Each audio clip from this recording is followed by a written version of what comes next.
Okay, so we're going to talk about ratifying the Constitution of the United States. So this is going to be right after the convention of the Constitution, and that is after, obviously, the Articles of Confederation. So our Articles of Confederation, they're actually very weak.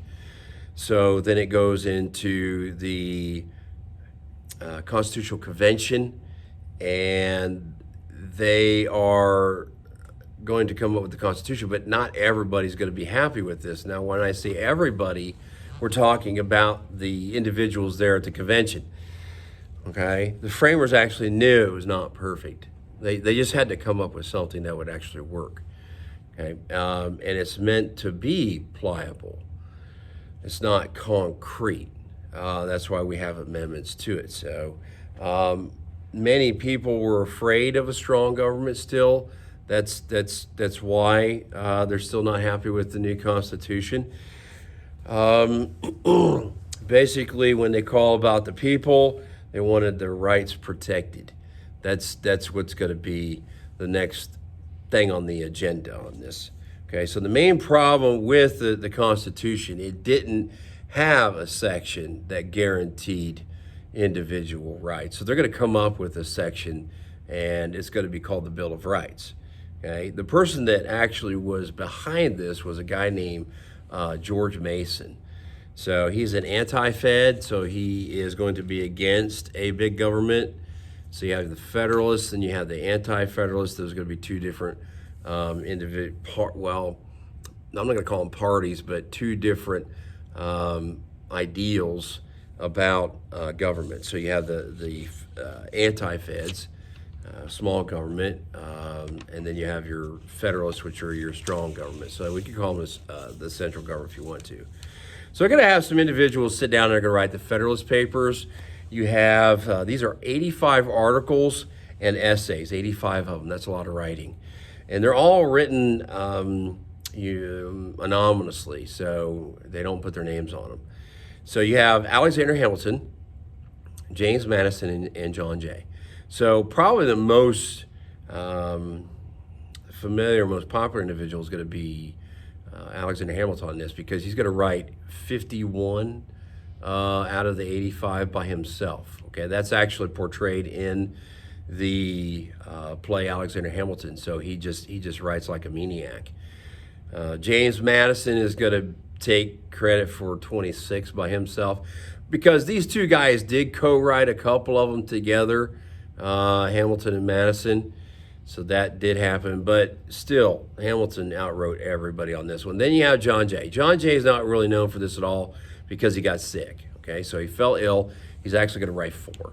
So out of the 85, you got the Hamilton at 51, and then you have Madison at 26. So these essays are supporting the actual Constitution. Were written, like I said, they were anonymous.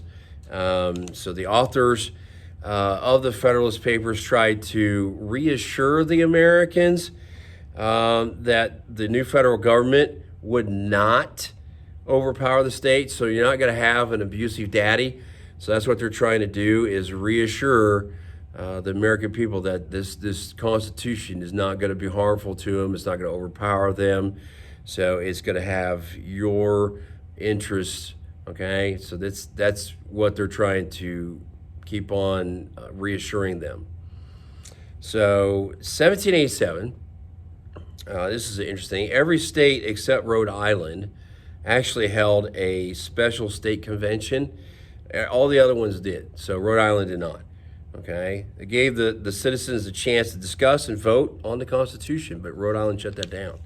Now that was in 1787. Then things are they're gonna change in 3 years. So this is gonna be 1890 then. Eventually, due to secession threats within Rhode Island, so you have, what do you got? Providence, Rhode Island, Newport, Rhode Island, Bristol, Rhode Island. They're actually threatened to leave Rhode Island. So Rhode Island held a convention to ratify the Constitution finally 3 years later, like I said, in 1790. So that's kind of an interesting sidebar there from Rhode Island. I mean, they're the ones that didn't even show up to the convention. So because they were afraid, again, they were afraid of federal government. So these are definitely the anti-Fed individuals. So you have the Bill of Rights are going to come out of this. You're going to have 10 of them. These rights would actually be then added on to the Constitution as amendments. So when we add something onto the Constitution, there's an amendment. So there's 27 amendments to the Constitution as of today in 2020. And these amendments are called official changes. Okay, so you got to have the Bill of Rights, which are the first 10. And the 10 of the proposed amendments intended to protect the citizens' rights. That's why they call it Bill of Rights. Now, there are two amendments that were cut. So originally there were 12.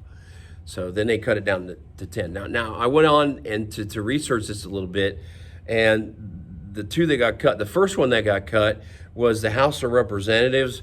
This is what it said, that the House of Representatives would be appointed to the states, and that means that they're appointed, that means they're not voted in by the citizens, okay? That's what happened there. So that all was taken out. So they didn't want, obviously the government didn't want, the people didn't want obviously as well, but we wanted to be represented in the House of Representatives and have them voted in. So we had that taken out. So they're voted in, they're not appointed. You don't want them to be appointed, because who's doing the appointing is going to be the government. So we don't want daddy telling us who's going to be representing the people. We want the people to actually vote in their own representatives. The second thing that was actually thrown out was it forbade, that means it's forbidden, forbade Congress from giving itself a pay raise. That was taken out. Now, gotta love bells. They actually, they vote for their own raises today. That can be argued a little bit. The president can actually veto the bill if inappropriate. And Congress can do that. They actually vote on their raise. It's not like the people vote on whether Congress gets a raise or not, or it comes from some other source. It comes from Congress themselves. So that's it. That's all that I had down for ratifying the Constitution. That's Chapter 5, Section 4. Kept that short and sweet. And I hope you have a wonderful day.